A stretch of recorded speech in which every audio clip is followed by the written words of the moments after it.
জেহাদের অনুবাদ হইল যে সর্বশক্তি দিয়ে প্রতিপক্ষের মোকাবেলা করা। বুঝো না, সর্বশক্তি দিয়ে প্রতিপক্ষের, যার যতটুকু শক্তি আছে সাধ্য আছে এটা দিয়ে প্রতিপক্ষের মোকাবেলা করা।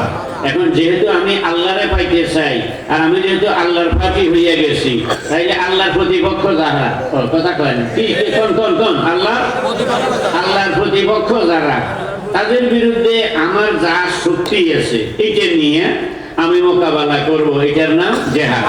কখনো জেহাদ হাতের দ্বারা হয়, কখনো মুখের দ্বারা হয়, ওর কথা কয় না, কখনো টাকা পয়সা দ্বারা হয়, হয়নি, আর কখনো বা তরবারি দ্বারা হয়।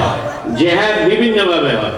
হযরত হাসান বসরি রহমাতুল্লাহ আলাইহি বলছেন যে আল্লাহর এমন অনেক মুজাহিদ বান্দা আছে যারা আল্লাহর কাছে মুজাহিদ হিসাবে তালিকাভুক্ত হইয়া গেছে, কিন্তু গোটা জীবনে কোনোদিন অস্ত্র হাতে নেয় নাই। সুবহানাল্লাহ কয় না, গোটা জীবনে অস্ত্র হাতে নেই নাই, কিন্তু মুজাহিদের তালিকাভুক্ত হয়ে গেছে কার কাছে? কেমনে? ওনার যা শক্তি আছে, ওর কথা কয় না, ওনার যা শক্তি আছে এটা দিয়া, আর মনে প্রাণে ওনার সিদ্ধান্ত হয়েছে যে আমি আল্লাহর হুকুমের বাইরে কোনো কাজ করব না, নবীর তরিকার বাইরে কোনো কাজ করব না। আর যারা আমার আল্লাহ এবং নবীর দুশমন, ওদের সঙ্গে আমার কোনো বন্ধুত্ব থাকবে না। আমি তাদের বিরুদ্ধে আসি যেই পরিবেশে যেই আইনে পারি। আপনারা কেউ মেঘনা নদী পার হয়েছেন কোনো সময় নৌকাতে করিয়া? আমি 1971 সালে প্রথম মেঘনা নদী পার হইয়া বলা গেছি। তো মেঘনা নদী পার হইতে যাই আমার বড় ভাই লোক গেছে, আমি তখন ছোট্ট আসছিলাম। তা আমার এক জেঠার বাড়ি আসছিল বলা, আমার দুই বোনের বাড়ি আসছিল বলা। তো বড় ভাই লোকে গেছি সাম্মান নৌকাতে করিয়া মরসুদিন হাটে, এরা ইলিশা থেকে পানের নৌকা। তো সাম্মানে উঠছি, এখন নৌকা ছাড়ছে বলার দিকে, যেই মিলে যাইব ডাইরেক্ট, এদিকে যাওয়া যায় না, বাতাস, প্রচন্ড বাতাস। তখন রেজাক মাঝি আর সত্তর মাঝি ছিল হুরান মাঝি। এতারা কি করলো, নৌকারে প্রথমে এমনি তেসি দিছে, ওর কথা বুঝো না, তেসি চালাইছে। আবার অনেক দূর পর্যন্ত যায়, আবার এমনি তেসি চালাইছে। তার মানে ডাইরেক্ট গেলে নৌকা মারি বলবো, ওর কথা কয় না। এই জন্য কোন ইচ্ছা চালাই, কিছুটা ওইদিকে গেল, আবার কিছু দক্ষিণ দিকেও আগাইছে।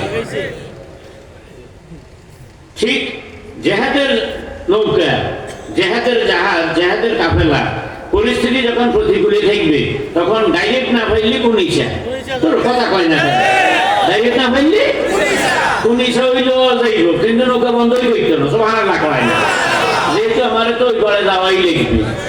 অতএব ইসলামের বিজয়ের নৌকা আমাকে বিজয়ের ঘাটে নিতেই হবে।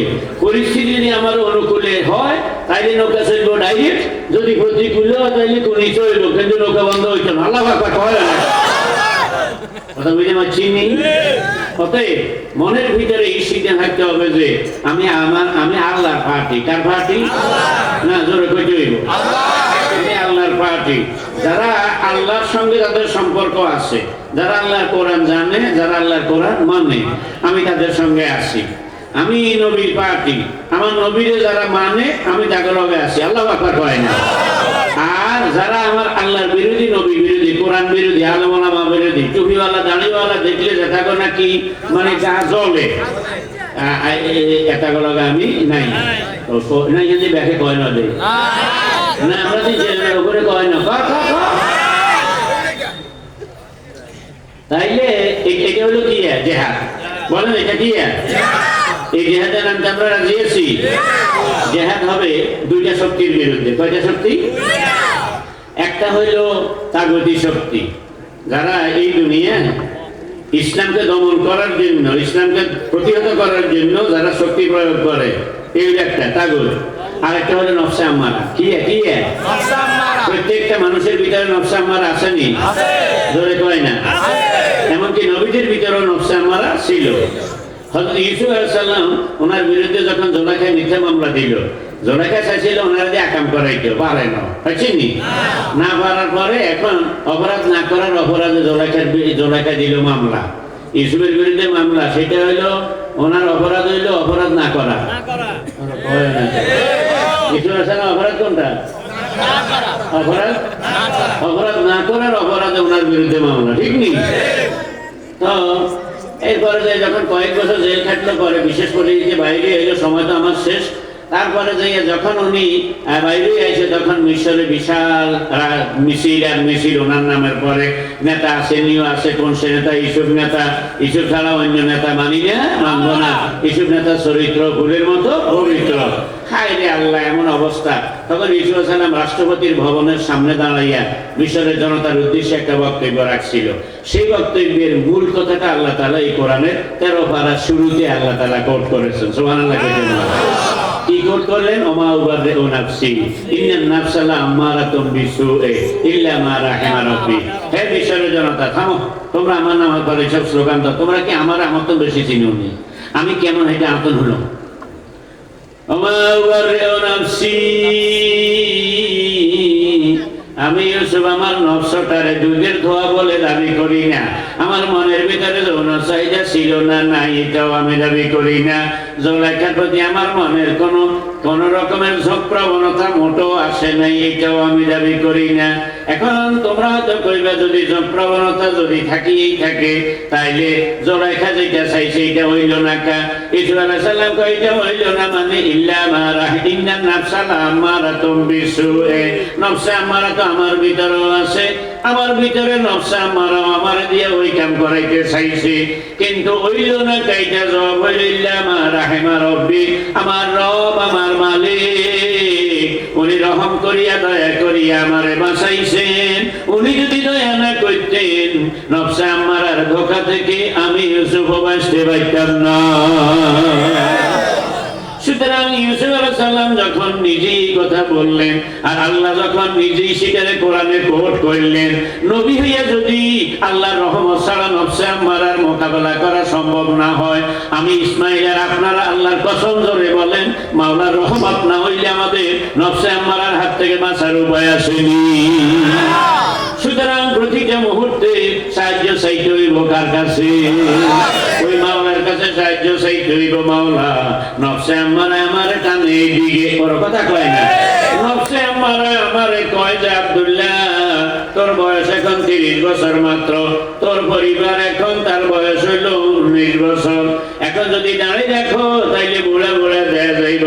বাড়িতে গেলে তবে এমন সুবিধা লাইক করতো না। এই জন্য তুই যদি নাকি দাঁড়িয়ে কামাই আতি আর তাইলে তোর ওয়াইফের কাছে তোর স্মার্ট মনে হইব। তাইলে এটা হলো নফসে আম্মারা তারে এদিকে টানে। এই সময় আমার জেহাদ শুরু হইব নফসে আম্মারার বিরুদ্ধে। ওরে নফসে আম্মারা, তুই কইলে হইব নি? আমি যা কালেমা পড়ছি, আমি তো কইছি কথা লা ইলাহা ইল্লাল্লাহ মুহাম্মাদুর রাসূলুল্লাহ। আমি আইন মানবো, আল্লাহর তরিকা মানবো, আমার নবীর। সুতরাং আমার ভিতরে যে খেয়াল আইছে, তুই আর কেউ নয়, তুই হে নফসে আম্মারা, ওর কথা কয় না। আর তোর বিরুদ্ধে আমি জেহাদে নামছি, এই সিদ্ধান্তের পরে যে তাইলে আমার জান্নাতের রাস্তায় আমার মাওলা আমারে চালাইয়া নিবে।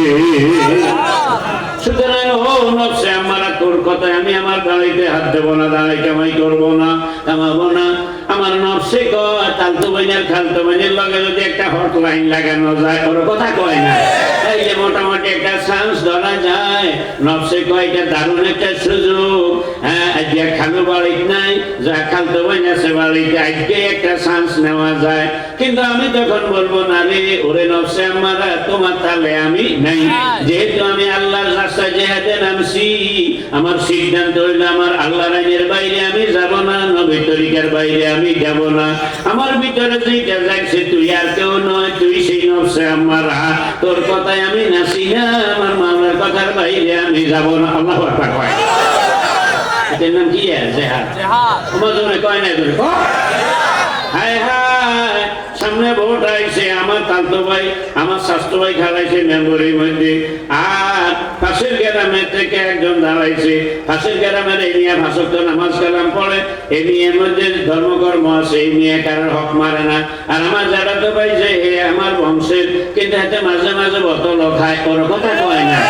হাতে মাঝে মাঝে বোতল খায়, মাঝে মাঝে আবার হাতে তার বাবা ভাবির লোক কোরআনে কোরআনে যায়, নানান কথা সমাজে শোনা যায়।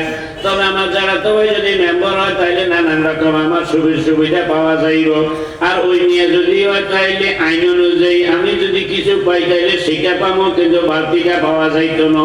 এখন আমার নফসে আমারে কয় রে হুন রক্তে বেইমানিকরণ যাইতো না, যারা তো ভাই এই কথা কই হুজুর করে কই তো হুজুর আরে কিছু কইেন না, যারা তো ভাই করাইছে ওনা নাই হারি না, ওরা কথা কয় না। এই সময় তোমার এই নফসে তোমার যখন এই দিকে লাইন নিব, তখন তুমি কইতে হইব যে আল্লাযিনা জাহাদু ফিনা লানাহদিয়ান্নাহুম সুবুলানা। তুমি না সিদ্ধান্ত নিছিলা যে যুদ্ধ জানার ধরে তুমি মাইনবা, আল্লাহ বিরোধী যারা থাকে বিরুদ্ধে জেহাদে নামছো। এখন তোমার যারা তো হইলো বোতল খাই না, ওরা কথা কয় না। সন্ধ্যা দিকে এলাকার মধ্যে ওর মতো সন্ধ্যা আর কেউ নাই। তুই যারা তো ভাই কই নিয়ে গেলে তো আল্লাহর কাছে জায়গা পাবি না, জান্নাতের রাস্তা তো তোর বন্ধ হইয়া যাইব, ওরা কথা কয় না। সুতরাং নফসে আমার লাগে এইবার আমার লড়াই চলব। এই লড়াই যদি জিততে পারি তাইলে আমি জান্নাতে যেতে পারি। আল্লাহু আকবার। আমরা কি নফসে আমার বিরুদ্ধে জেহাদে তৈরি আছি ইনশাআল্লাহ?